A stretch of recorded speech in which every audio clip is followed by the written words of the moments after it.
The roar of a lawnmower and edger, both running at the same time, rudely disturbed my Saturday morning sleep-in. A moan from the other side of the bed indicated that I was not the only one being annoyed. Darla sat up and swung her legs over the side of the bed. She sort of stretched and yawned at the same time. "Sorry, Brian. I totally forgot. The boys wanted to get an early start on the yard work so that everything would be ready for this afternoon." As she walked to the bathroom, she tossed her dirty blonde hair to work out the knots and rats from sleeping on it. Her back wiggled provocatively through the thin cotton nightgown. After 20 years, she still looked good. Today was my birthday. It was tradition to have a barbecue and invite the whole world. Well, it wasn't that bad. Just family, friends, and neighbors. For a birthday party, it was a little overdone. We had to borrow a few grills and smokers to handle everything. Even though it was my day, I always felt obligated to do most of the cooking.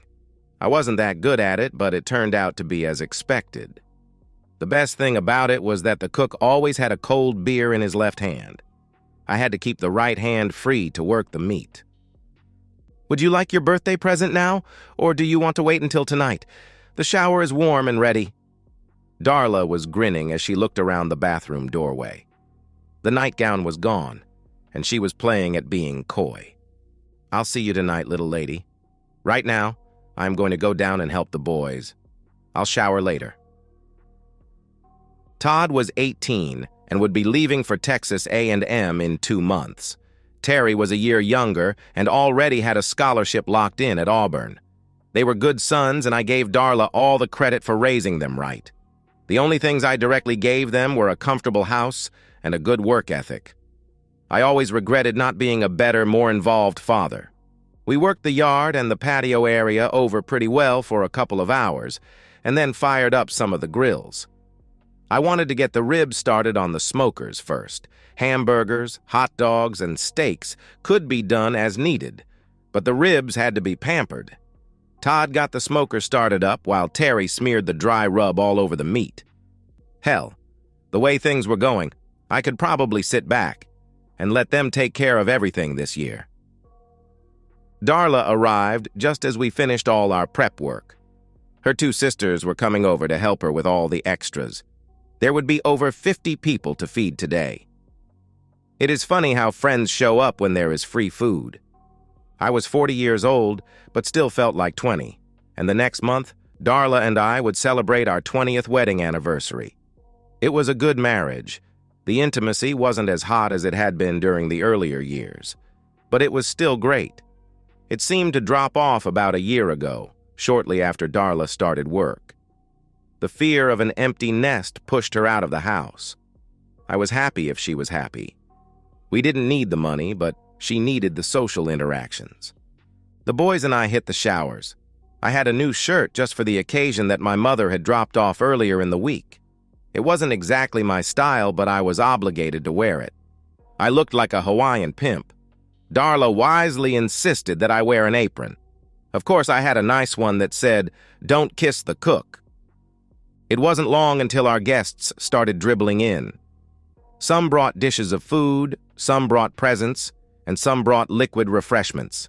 The weather was perfect, and it was going to be a beautiful day. Darla looked great, and as usual, was the perfect hostess. Next year she would be 40, but could pass for 30 with no problem. She kept her figure and her looks. I was looking forward to a few exotic weekends and vacations after the boys left. I watched as she flitted around the tables, making sure that everything was perfect. The ideal wife and the ideal mother. What more could a man want? At last, the anxious mob started to feed. Plates of food suddenly appeared and disappeared all around the yard. Most of the guests brought their own lawn furniture, which made things easier. The beer was in one washtub and the sodas in another. I knew that the cake was safe in the kitchen, waiting for its time of glory. I don't know where he came from, and I definitely didn't recognize him. He was tall and wore a dark blue jacket. He stopped at the fringe of the party area and leaned over and said something to one of the neighbors. She pointed towards Darla. He thanked her and walked our way. Darla noticed his approach and seemed a little uncomfortable. I said nothing as he walked past me. "Darla Connors?" My wife nodded and said, "Yes." He handed her an envelope that he removed from inside his jacket. "Darla Connors, you are served." That was it. He turned and walked away as quietly as he arrived. Of course, by this time, everyone at the party was watching. Darla stood there without moving. There was no emotion on her face. She glanced at me and slowly turned and went back into the house. I watched and said nothing. The normal chattering of the guests had turned into hushed mumblings and whispers. In a desperate effort to break the spell of the moment, I shouted out, "Does anybody want more ribs? Come and get them." Todd and Terry wandered over to my side. "What the hell is going on, Dad?" Terry was trying to be discreet. All I could do was shrug my shoulders. Todd started to go into the house and I touched his arm. He stopped when I shook my head to indicate no. "Why don't you guys check to see if we need any more beer or drinks?" As the conversation around the yard started to return to normal, I relaxed a little.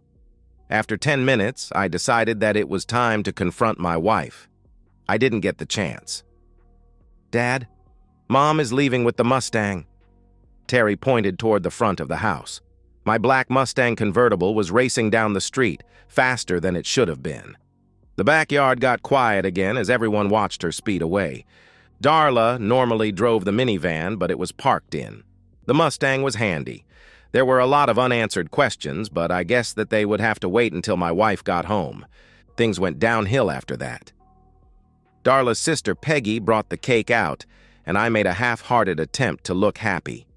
Without Darla, there seemed to be a cloud over everything. The friends and neighbors left first. The families stayed a little longer, but eventually there was nothing else left to put away or wash. Amazingly, Darla's sudden departure was not a topic of conversation. There was a definite effort on everyone's part to avoid any mention of it. I was alone with my 2 sons, and the house was quiet. They both looked at me for some kind of a sign or explanation. I had none to offer. I sat on the sofa alone as they went to bed. I was still there in the morning. Todd and Terry were up early and started the day by returning the grills and other paraphernalia to the neighbors. The smell of fresh coffee got me off the couch. Darla had not returned. Whatever was in that envelope must have been pretty important. I tried her cell phone several times, but it was turned off. Of course, I was awake half the night trying to figure out what was going on. The boys finished returning everything and took off. They had no trouble figuring out that I wanted to be alone. A long, hot shower helped, but not much. There wasn't much of anything that I could do on a Sunday. Tomorrow, I could see if the police could help in any way. I didn't know any cops or detectives, but I had a few friends in the courthouse. Hopefully, they might be able to help. We had 1 credit card and 1 debit card. The debit card was used for the day-to-day stuff, and the credit card was used for larger purchases. We paid both of them off monthly. If Darla were in trouble, she would need to use them. It took a couple of days for the credit card purchases to show up on the bank account, but the debit charges were usually posted in a couple of hours. I checked the credit card activity first and found nothing. The debit card was another story. About 2 hours after Darla left the house, she bought gas at the Pennsylvania and Ohio state lines.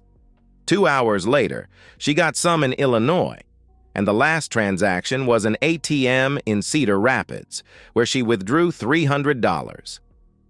I was on my 3rd cup of coffee when I realized that she was not coming back. She was not just killing time, she was running away. I loved my wife, and I didn't want to do anything to hurt her, but I also didn't want to encourage her in whatever she was doing. Even though it was a Sunday, I was able to cancel both cards in 10 minutes. About an hour later, I called the police department and reported my Mustang stolen. I didn't tell them my wife took it. I explained that there was a gas card in the car and that it had been used in 3 states headed west. I felt bad about lying to the police, but I thought it was the only way that I could get any attention. It was weak, but they seemed more interested in getting rid of me than in questioning me about the circumstances. I did a quick inventory of the house, and the only things that seemed to be missing were her purse and a small overnight bag. I had no idea what she packed in it. For several hours, I debated with myself about what to do with her cell phone. Since I canceled the cards, I was hoping it would force her to call home and explain things. I never got around to eating lunch. Before I knew it, it was supper time, and my son showed up with a couple of pizzas. There was a ton of food left from the day before, but I have to admit the hot slices tasted good. We finally got around to talking about what had happened. I briefed them on what I knew, and they offered support. I slept in my bed that night. Darla never called. Todd and Terry were working over the summer for a local tree trimming company. It was hard work, but they seemed up to it and enjoyed the macho image that came along with the job. I waved to them from the porch as the Jeep moved down the street. After finishing my coffee, I wandered back into the empty house, still trying to figure out what went wrong. I called work and took a week's vacation. I was getting a little sick of the job, but it paid well. I delivered gravel for one of the local rock quarries. It was hot and dirty, but didn't require a whole lot of decision-making. I just picked up the loads, dropped them off, and collected my paycheck. Right after Darla started work at Prescott Casualty Company, we attended several company functions. They had parties and picnics where I met some of the folks she worked with. I just realized that during the last 6 months or so, we were no longer attending any gatherings. In fact, she never even mentioned them. They were important to her when she started with the company, and then all of a sudden, they were not. I am not very good at remembering people that I meet. But I did recall Bob and Margie Gilson. Bob was a carpenter, and Margie worked in the same office as Darla. A phone call to Prescott Casualty seemed to be in order. "Margie, this is Brian Connor. Do you have a minute to talk?" "Hi, Brian. I am pretty busy right now. I hope it isn't anything important." "Darla didn't show up for work today, did she?" "No, we didn't really expect her to." "Oh, really? Why is that?" I asked. There was a long pause at the other end of the line. It was obvious that Margie was not comfortable talking to me. "Brian, I don't think I want to discuss any of this with you. I think you should talk to your wife." "I would be glad to, except I have no idea where she is." There was another long pause. "Brian, I'm sorry, but I have a lot of work to do. I have to go." Before I had a chance to say anything else, she hung up. All of a sudden, I got the feeling that something was going on at Prescott Casualty that Darla did not want me to know about. That explains why we were no longer attending any company functions. She was afraid that somebody would accidentally say or do something that might give her away or lead me to believe she was up to no good. I grabbed a cold beer and went out on the porch to think. There were a few things that I noticed in the past few months, but I didn't give much thought to them. Darla started to work overtime a few nights a week. Not enough to wave red flags, but it had become a regular thing. She stopped talking about work when she was at home, and then there was our avoidance of socializing with anybody from the company. On the other hand, she had not changed her appearance or dress. She hadn't bought any new clothing or fancy underwear. There were no suspicious phone calls or emails that I could recall. I trusted my wife, so there was no reason to think twice about any of the things she was doing. She didn't become difficult at home, and she didn't distance herself romantically. It was time to make a few more phone calls. Donald Curry was an old high school friend who worked at the courthouse. I didn't know what he did, but I knew he was involved with computers. I explained the problem to him and planned on meeting him at the glass door when he got off work. Before leaving the house, I called Ronwell Home Builders and found out that Bob Gilson was working on an apartment complex nearby. I planned on seeing him right after lunch. I usually finish the Taco Bell burrito, but today I only got through half of it. I was anxious to talk to Bob. The crew was still on lunch break when I arrived. Bob smiled and came over to the car. He seemed a lot friendlier than Margie had been. "Brian, good to see you. I assume you want to talk about Darla." "Bob, I talked to Margie this morning and she refused to tell me what was going on. You have to let me know man to man with no bull." I liked Bob because he was blue-collar like myself. But if he tried to jerk me around, I knew I would get Brian. I usually tune Margie out when she starts in with the work gossip. But this much I do know. Darla has been messing around with a married guy at the office for almost 6 months now. They tried to keep it quiet, but it became common knowledge in no time. Margie stopped talking to Darla when she found out about it, and so did a lot of the other girls.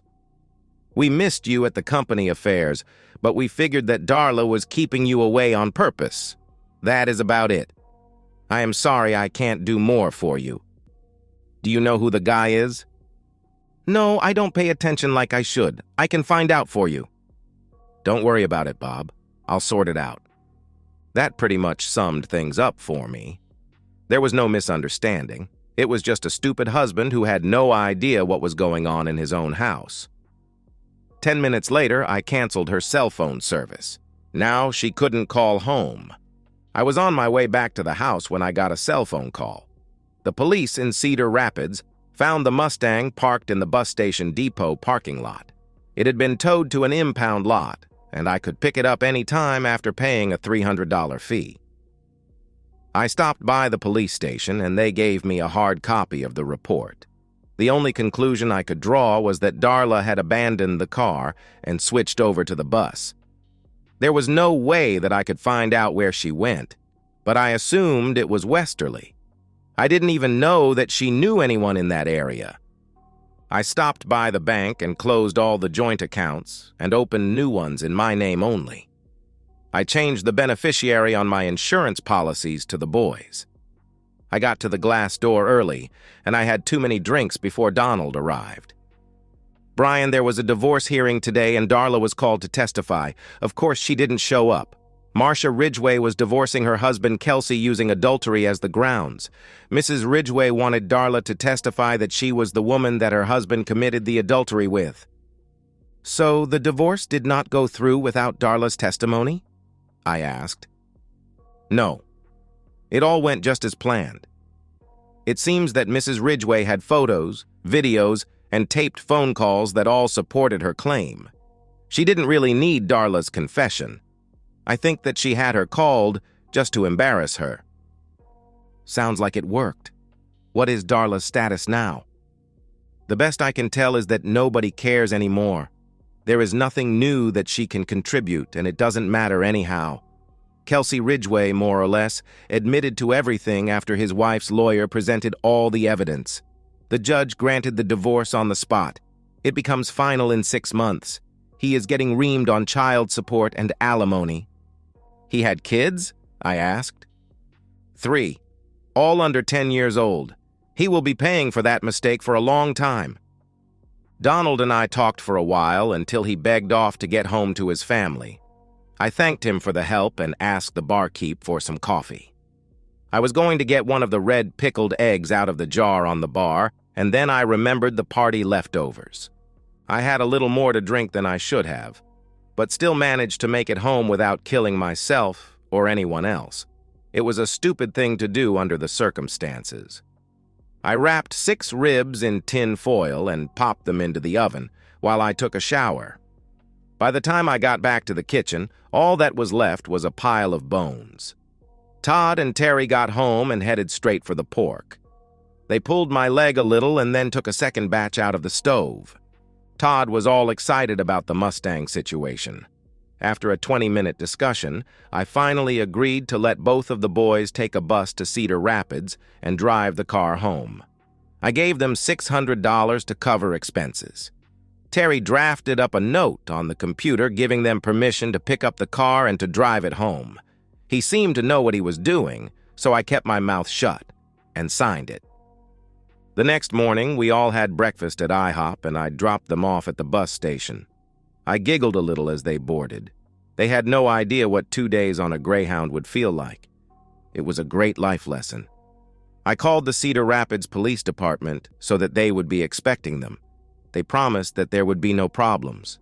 There was one more thing that I had to take care of. It didn't take long to find out where Kelsey Ridgway's office was. Margie immediately reached for her phone when she saw me. It was too late. I didn't bother to introduce myself. I just started beating him about the head and shoulders. He made a few weak attempts at defending himself, but ended up behind his desk on the floor. I kicked him in the gonads a few times before the security guards pulled me back. He was a bloody mess, and I felt a lot better. Things moved fast after that. Before I knew what happened, I was at the police station, in front of a judge, and on my way to the county jail. There was no trial, just the judge and me. I got 60 days and didn't give a damn. The first chance that I got, I called the boys to bring them up to date. I could swear that I heard Terry laughing over the phone. The house would be okay to sit empty for a few days. Well, things weren't quite like they appeared on television. I mean, it wasn't a walk in the park, but I didn't feel like my life was on the line or that I was going to be gang at a moment's notice.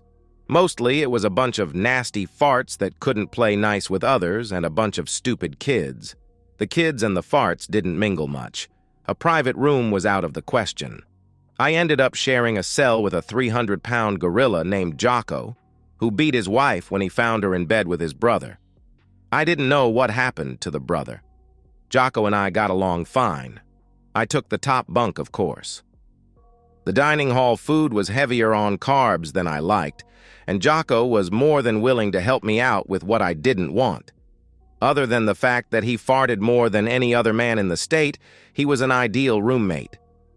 3 days later, Terry and Todd paid me a visit.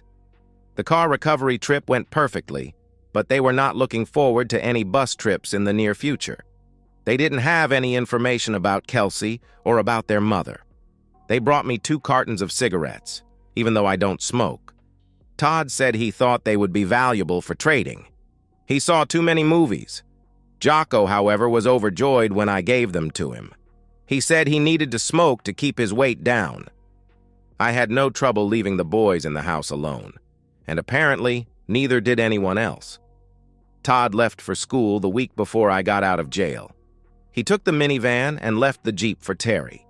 Terry and I celebrated my homecoming by going to a Red Lobster. He was excited about starting his last year of high school. Unfortunately, he was going to have to struggle through it without me. I had other plans. Margie couldn't believe her eyes when I walked past her desk the next morning. I winked at her and went straight into Kelsey's office again. 3 hours later, I was back on the bus to the county jail, 6 months this time.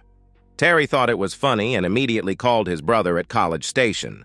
Jocko welcomed me back with open arms. I did a better job on Kelsey this time. I actually think I broke something. Of course, I never got any type of feedback, so I can't know for sure. I got fired from my job, a big surprise. There was enough money stashed away to make the house payments and cover living expenses. Terry took care of everything with no problem. In addition to Terry, all the other members of my family stopped by to see me on a regular basis. Terry made sure that I always had cigarettes for Jocko. Darla's sisters both came to visit and offered sympathy. Neither them nor anyone else in the family had heard from Darla. We actually had a family Thanksgiving and Christmas celebration at the jail. I still had a month to go when I lost Jocko. I didn't really lose him, as he just got released before I did. His wife and brother had left for Florida, and he didn't have any idea what he was going to do. Terry thought it was cool to have Jocko as a house guest until he could get settled. He offered to get him a job with the tree trimming company, but Jocko decided he was going to move south, where it was warmer. I was thinking of Florida. The night before Jocko left, Kelsey Ridgway was found in a downtown alley, beat to a pulp. He told the police he was attacked by an ape. I thought it was funny because I had an iron-tight alibi. After my release, I decided that I had enough flesh from Kelsey. In fact, he was no longer working in the area and I didn't feel like looking for him. I took a course to learn how to drive big rigs.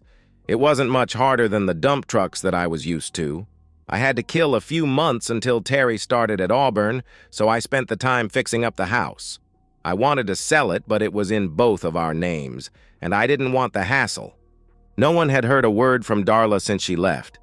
Terry took the Mustang with him to Alabama because it was a chick magnet. Never did much for me, but I wasn't young and good-looking like he was. I found a couple that was willing to buy the house with a cloud over it. I wasn't sure what that meant, but they got a good deal on the price. Their lawyer assured them that Darla's signature was not necessary, and I wasn't about to argue with them. I just wanted out of it, free and clear. I used the down payment to buy a rig with a sleeper. Before I knew it, I was on the road and free. I never bothered to apply for a divorce from Darla because I never saw the need. I wasn't interested in getting married again. You don't meet a lot of interesting women in jail, and Jocko turned me off to the alternative. It appeared that Darla wasn't interested in divorcing me either, because I didn't get a surprise in the mail. I didn't have any trouble getting work. I wasn't desperate for money, so I was able to be a little picky about my loads. I never carried anything frozen, alive, toxic, or explosive. I also avoided any trip north of the Mason-Dixon line in the winter. It didn't take long to learn the tricks of the trade, and I was actually enjoying my new life. Things got interesting while I was delivering a load of farm equipment in South Dakota. It was June, so the weather was no problem. I dropped off the load and was moving south about 5 miles off of I-90 when I stopped at the Belly Up Diner. It was a hole in the wall, but the parking lot was full of big rigs and cars. The attraction turned out to be breakfast, all day long and over the top in size and taste. Most of the customers were locals, but it looked like a few long-haul drivers had gone out of their way to stop there. I just told the waitress to bring the house favorite and coffee.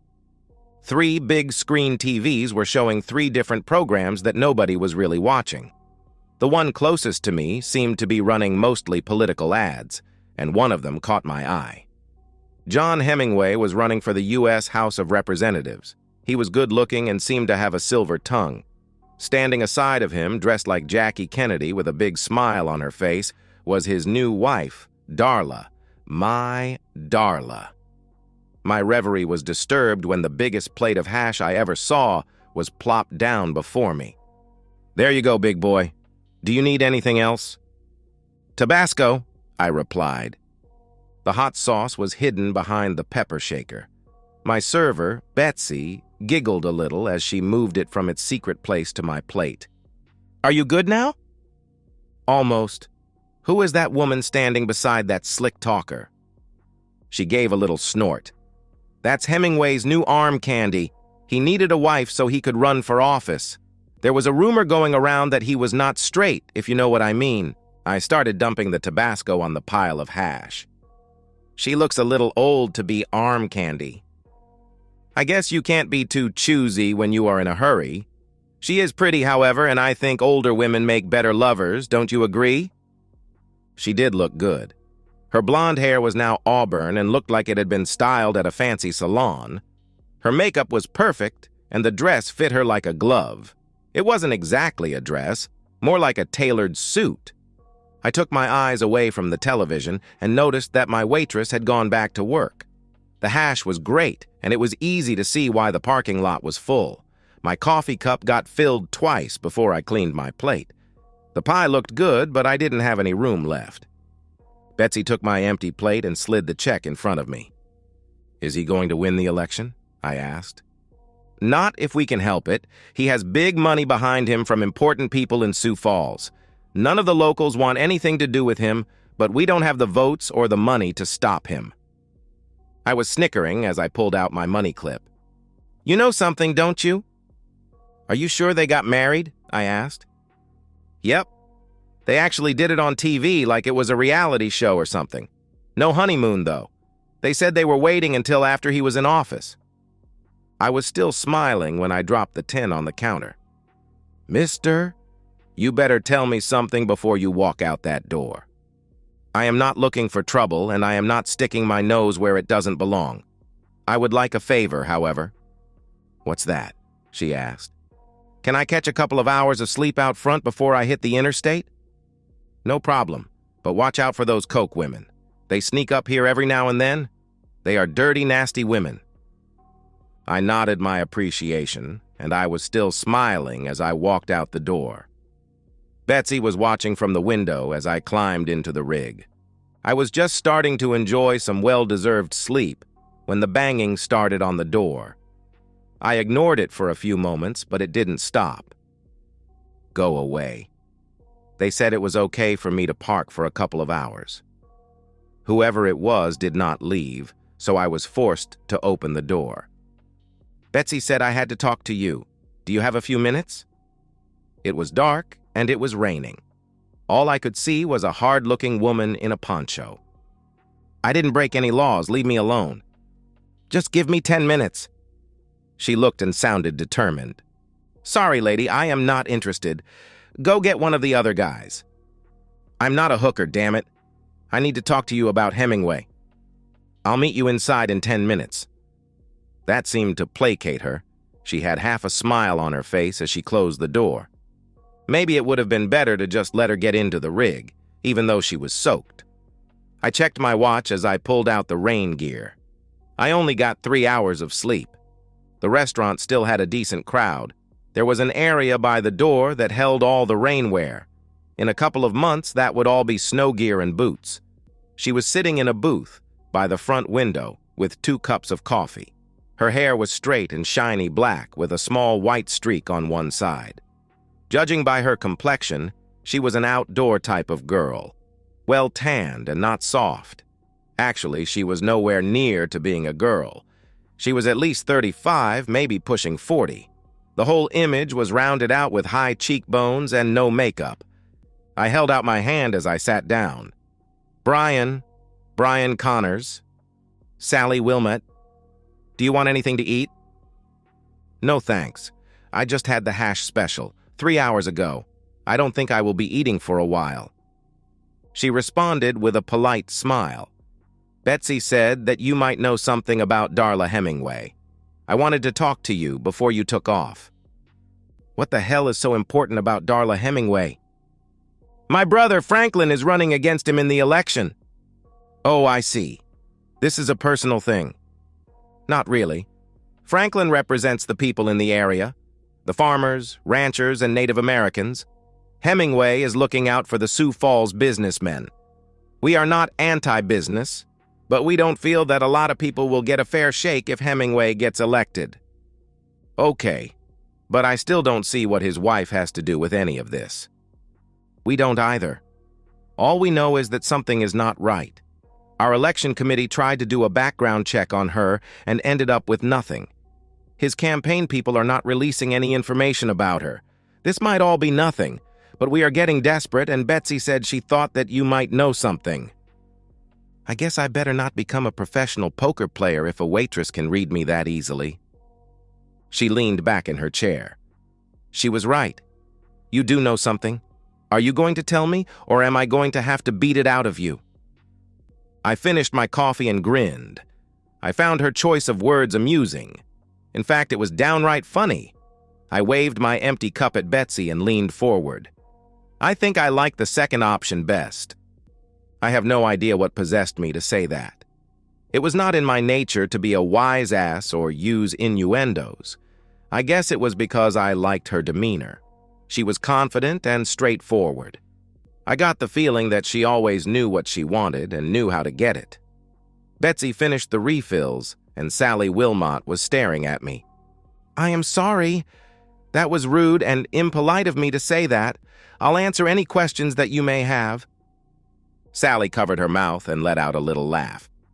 It's okay, Mr. Connors. I am not that damn sensitive, and I thought your answer was cute. I never should have asked the question the way I did.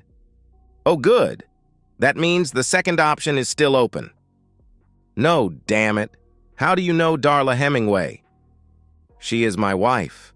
We have been married for over 20 years and never divorced. I haven't seen her for a few years, but unless she got a divorce somewhere that I don't know about, we are still married. Sally seemed to be at a loss for words. She didn't say anything at all. She just sat there staring at me. What did she use as a maiden name when she got married? She stammered for a few seconds before speaking. Oh my gosh. Her maiden name was Connors. The woman didn't even try to cover it up. Of course, Betsy came running over and all the heads in the place were turned towards us.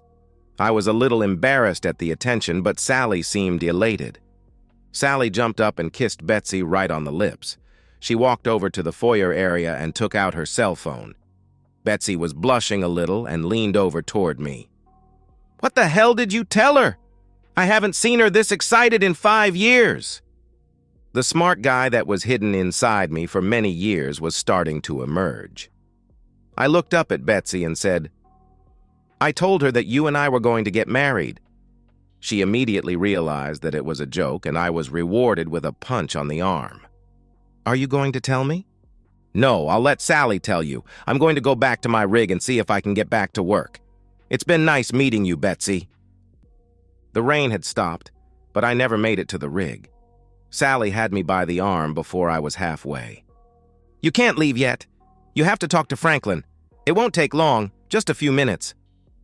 I'd really like to drop this whole thing. I am sorry now that I said anything to Betsy. How long will it take for him to get here? "He is going to meet us at my place. Do you want to ride with me or follow in your truck?" "I'll follow you." I felt better not having to depend on somebody else for transportation. The Jeep wagon that Sally was driving was at least 10 years old and probably older. After a couple of miles of macadam, we ended up on a worn-out gravel road leading to an equally worn-out double-wide trailer. Somebody was there because the place was well lit up. There was no lawn, just more gravel, and not much of that. I tried to stay out of the mud, but it was difficult. There were no other cars around, so I assumed that Franklin was still on the way. Just inside the trailer door was an area for wet coats and boots. It looked like a good idea, especially because there were plenty of coats and boots there already. It was an interesting layout, mainly because it looked more like a classroom than a living room. Instead of end tables, there were desks. Instead of table lamps, there were computers, and staring right at me were 3 teenage boys. "Hi, guys. This is Brian. He is here to help Uncle Franklin." Sally walked right over to the kitchen and started making coffee. I gave my audience a small nod instead of saying hello. I felt a little awkward under the circumstances. I looked around the room, but saw nothing to indicate the presence of a Mr. Wilmot. Having 2 sons, it was easy for me to see that the boys were close in age. I was guessing 16, 17, and 18. There was no TV or music playing. All 3 of them seemed to be either on a computer or reading a book. The odd thing was that they did not look bookish or nerdy, but like normal, robust, and active kids. "Brian, these are my sons. The older is Tracy, next is Tyler, and the youngest is Tanner." They each smiled and nodded to me in turn. I could not resist grinning, to the point where my amusement was obvious. "I know. It is a little odd that we gave them names that all started with the letter T." No, that's not why I am amused. It is just that I have 2 sons named Todd and Terry. I thought that was a hell of a coincidence." Tyler was the first of the boys to speak. "Where are your sons?" The question got him a stern look from his mother, which he seemed to ignore. "Todd is at Texas A&M and Terry is at Auburn." That simple statement lit up the whole room. All of a sudden, Tracy came alive, as if the Energizer Bunny zapped him. "I am leaving for College Station in August. How long has he been there? What is he studying?" Sally finally touched his shoulder. "Slow down, boy, slow down. I am sure that Mr. Connors has time to answer all your questions." As it turned out, Tracy had a full football scholarship and was already signed up for ROTC. Tyler had been accepted at the U.S. Naval Academy in Annapolis and was leaving in a year. Sally's husband had been in the National Guard and was killed in the Gulf 5 years ago. She didn't offer any more details than that, and I didn't push for any. Tanner, the youngest of the boys, hadn't decided what he wanted to do yet, but his mother was still making sure that he hit the books on a regular basis. I had no idea what was holding Franklin up, but for the next hour I was busy talking to Sally's sons about anything and everything.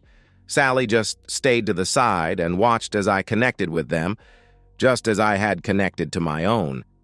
Being with Sally's kids made me realize how much I missed my boys. Franklin Honeycutt finally arrived with 2 associates. After the introductions, Sally put the boys back to work while the adults gathered around the kitchen table. There seemed to be some doubt about my claim to be Darla's husband, and it was not important enough to me to get into an argument about it. As I got up to leave, I thanked Darla for the coffee and told the boys that it was nice to meet them. Sally would have no part of it. "Damn it, Brian, sit down." The rest of the faces around the table sat silently. Sally took over the conversation as if she was the one running for office. "Brian, do you have a marriage license or something to prove that you are married to Darla Hemingway?" It only took a few seconds to pull a wedding picture from my wallet. She was older now and her hair was different, but you could still tell that it was Darla. I looked over at one of Franklin's flunkies who had a laptop in front of him. "Go to the Berks County, Pennsylvania Office of Records. You should be able to log on to marriage licenses from 1960 to 1990. Just do a search for my name, Brian William Connors." Sally brought me a fresh cup of coffee and a small smile. She seemed glad that I didn't quit. Flunky number 1 turned the laptop screen toward Franklin. "August 17th, 1979, is that right?" Franklin seemed a little happier now. I nodded and sipped my fresh brew. "Good luck finding any kind of divorce record. As far as I know or anyone else knows, I am still married. Feel free to investigate any of this as much as you would like. It makes no difference to me." The conversation began to get a little redundant and a little boring. This time, no one stopped me as I got up.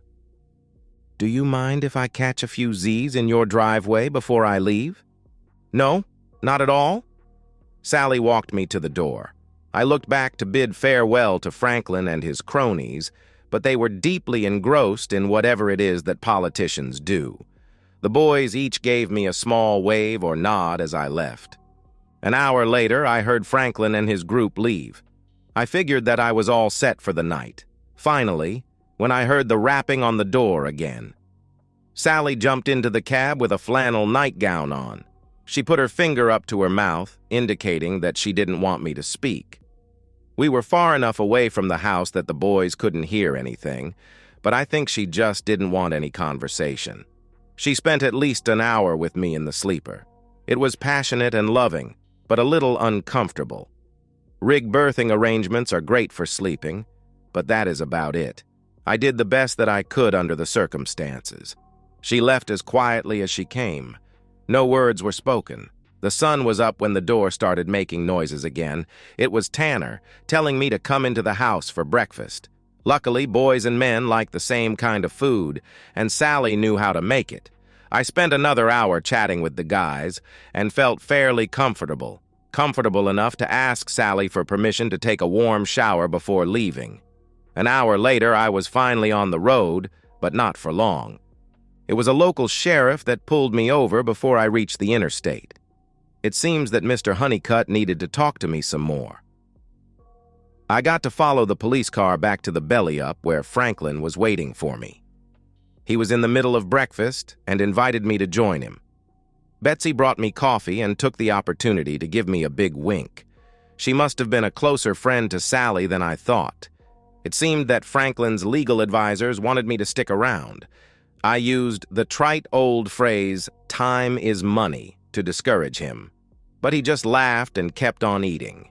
It would have been very easy to agree to everything and then just skip out, but I decided that I might want to stay a few more days, especially after last night. The party would pay for a motel room and meals, but that was the best they could do. It was a good opportunity for me to get my clothes washed and catch up on my bill paying and banking. Wi-Fi is great. I got a couple of emails off to the boys and paid all the bills. I was just folding my second load out of the dryer when Sally walked in. I don't think I ever saw a woman that looked better in jeans. She had 3 kids and still had a perfect body. Her blue Oxford shirt was not tucked in, but cinched with a silver concho belt. Her skin was shining, not from sweat, but from a natural glow. She was a damn good-looking woman. "What the hell are you doing, Brian?" I gave her an innocent shrug. "Folding laundry." "You were supposed to be gone. Remember, you said you were leaving this morning." "Things changed. Your brother asked me to stay a few more days. The only reason I came to see you last night was because I thought you would be gone today. I can't have you around here after—" She was fumbling for words. It seemed that she was not expecting some type of relationship, other than a one-night stand, and had no idea how to handle it. I was amused at her frustration and considered it an opening for some fun. After talking to Franklin this morning, I am seriously thinking about buying a house and staying here permanently. He made it sound pretty good. Now I know bull when I smell it what is really going on. I sat Sally down on the bench beside the dryers. Your brother insisted that I stay a few more days, just until they could get something set up to go after Hemingway. I promised to stay away from you and the boys until he gets everything done. I didn't mean to embarrass you or do anything that would make you feel uncomfortable. That's not the problem, Brian. The boys like you. They wanted to know when you could come over again. They were a little upset when I told them you were leaving. Tyler wanted me to talk to you about staying around a little longer. I am sorry. I was just trying to be friendly. They reminded me of my own, and it was easy for me to talk to them. I didn't want to create any problems for you. Of course, I didn't make things any easier when I came out to your truck last night. You definitely made things hard. The innuendo got me a jab in the arm and a smile. Why did you come out to see me? Sally shrugged and looked a little embarrassed. I am not sure. It's been 5 years since my husband died. 5 years without any comfort or passion. It just seemed like the perfect opportunity, especially since you were supposed to be leaving today. She was starting to get a little feisty with me again. Why didn't you leave, damn it? I picked up a pile of folded laundry, handed it to her, and then grabbed the rest before walking back to my motel room. She hesitated a moment at the door until I held my finger up to my mouth, like she did the night before. Her coy smile was followed with a big grin as she shut the door behind her. It is a lot easier to make love to a woman in a proper bed. However, the part that I enjoyed the most was the shower. Even running out of hot water did not stop us. Before she left, she made me promise to be at the house for supper at 6 o'clock. How could I refuse? I was ready. Hell, I had 2 showers today already. Supper at Sally's became a regular thing, and Betsy became my greatest ally. Betsy and Sally had been friends since childhood. Betsy took great pleasure in telling me all about the things they did when they were younger and all the boys they jerked around. The discussions about Sally's husband were sad and not nearly as frivolous, but it gave me a good idea of who Sally was and why I wanted to get to know her better. It was never my intention to remain in South Dakota, but the longer I was here, the more I wanted to stay. By the end of the first week, the boys all had Texas A&M t-shirts and sweatshirts from Auburn. Sally kept one of the Auburn shirts for herself. It was a little big for Tanner anyhow. I wasn't paying much attention to the political joisting. Franklin and his team seemed to be doing fine without me. Somehow or other, the press found out about Darla's shadowy past and started to play it up. Hemingway's people tried unsuccessfully to make nothing of it. The more they denied it or ignored it, the worse it got. His numbers started to drop rapidly. I never got involved in any of it until I got a surprise visit early one morning at the motel. The woman at my door was tall, blonde, and straight as a pole. I was still in my boxers, but invited her in anyhow. Her eyes avoided me as I pulled on the 501s, but I watched every movement she made. She wore a dark suit with a white shirt and low black heels, definitely a professional of some type. I wanted to take a leak and get a cup of coffee, but instead forced myself to sit at the small table that came as standard issue in every American motel room. My name is Mary Beth Steinmetz. I am an attorney from Levitt's Brothers in Sioux Falls. I assume that you are Brian William Connors? She knew my middle name. This was not good. Excuse me for one moment. I got up and walked into the bathroom. Although I closed the door, I was sure that the noise I made when my water hit the toilet bowl was noticed. I was going to try and hold it a while, but I felt that this pompous woman needed a little humiliation. Less than a minute later, I returned to the table. "Was that necessary?" she asked. "No, but I figured from your tone that we were going to be here for a while." "Sorry, but I was just trying to be professional." "You missed. What the hell do you want?" "Our company represents John Hemingway. We recently learned that your marriage to Darla Connors was never properly terminated, and we were hoping to rectify that problem." "How?" I asked. "There are statutes available within the state to allow for rapid terminations of marriages in certain circumstances. We feel that we can take advantage of these statutes with your cooperation." "You mean that you want me to divorce my wife?" "Yes," she replied. "Why would I want to do that?" My guest seemed befuddled. I don't think she was expecting that reply. At this point, I would welcome the divorce, but on my terms, and I didn't want to let her know that. Miss Steinmetz just sat and looked at me. "Miss Steinmetz, will you please tell me in layman's terms why my wife and I are no longer living together? Don't sugarcoat it and be completely honest. If you can do that, I will consider continuing our conversation." She leaned back and undid the top button of her blouse. 3 years ago, your wife had an affair with a co-worker. When you found out about it, she ran away because she could no longer face you or your sons. She has not been in contact with any of you since that time. Is that plain enough for you?" "That's good. In fact, you hit the nail on the head. So what is the problem?" "If you are following the news, you are aware that Darla and Mr. Hemingway got themselves in a little bind. We can't undo what has been done, but we are hoping to alleviate it a little." "By getting her a quickie divorce?" I asked. "Right," she replied. "And tell me again, what do I get out of it?" "Freedom," she answered. "Hell, I am happy with the way things are now.